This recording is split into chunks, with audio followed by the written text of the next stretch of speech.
Vendredi 5 octobre, Génération Identitaire a occupé les locaux de l'ONG Pro-Migrants SOS Méditerranée.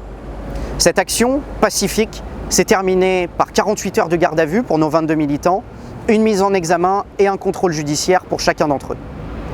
Mais à mesure que la répression s'accroît contre nous, nos soutiens deviennent de plus en plus nombreux. Mercredi 17 octobre, le magazine Valeurs Actuelles a publié une tribune en soutien à nos 22 militants ayant participé à l'action de Marseille. Cette tribune dénonce la répression disproportionnée et exige que l'Aquarius, le bateau de l'ONG Pro-Migrants SOS Méditerranée, soit saisi. Une simple tribune, non. Sa particularité, elle a été signée par une cinquantaine de personnalités. Pour Génération Identitaire, c'est du jamais vu.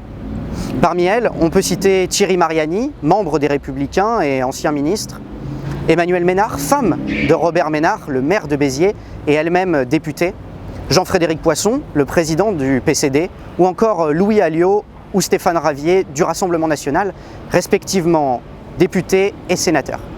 Des gens de tous les partis de la droite, de toutes les sensibilités ont signé ce texte. Les profils sont également variés. Il y a des hommes politiques, bien sûr, des anciens ministres, des parlementaires, des maires, mais également des hauts fonctionnaires, des philosophes, des politologues, des présidents d'associations ou encore des économistes. Oui, cela signifie quelque chose. Cela signifie que nous avons changé d'époque. De plus en plus, une grande partie de la droite ne se laisse plus intimider par la gauche. Et c'est là, je crois, que réside la clé de la réussite. Pour mettre fin au règne du politiquement correct, il n'y a qu'une seule voie, faire preuve de courage. Les militants de Génération Identitaire, en occupant les locaux de SOS Méditerranée, ont fait preuve d'audace.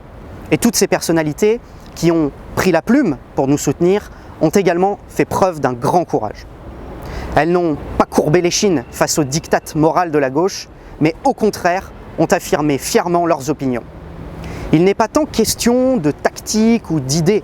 Pour gagner le combat politique, il faut avant tout être courageux et être unis face à nos adversaires. Nous en avons ici la démonstration. Pour participer à ce combat contre le politiquement correct, nous avons besoin de vous, de votre soutien. Alors soutenez-nous en partageant cette vidéo ainsi que la tribune en lien et soutenez-nous en allant également sur le site de Génération Identitaire. Merci à vous